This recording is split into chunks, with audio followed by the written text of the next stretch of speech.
বলক আজি ঘৰত আম বনাই খাওঁ।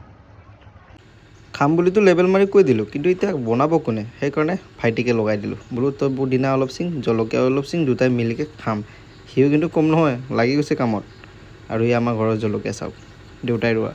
বৰ জ্বলা, মানুহটো মুখনো ডেঞ্জাৰ, জলকীয়াকেইটাও ডেঞ্জাৰ।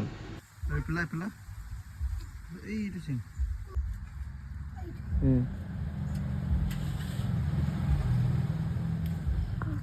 বঢ়িয়া পুৰা মান মাংসটো আছে না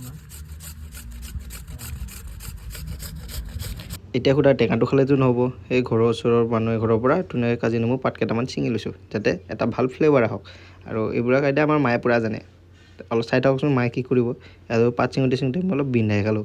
এইটো চাওক, মনটো মই কোমলীয়া যে, সেইকাৰণে। তো বলক এতিয়া পাতটো বুটলি দিলোঁ। আৰু এছা গাইছ, আমাৰ আম ৰেডি হৈ গ'ল।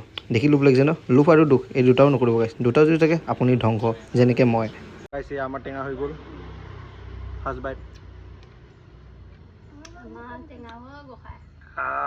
জ্বলা চলা ঠিকে আছে, নিমখটো কম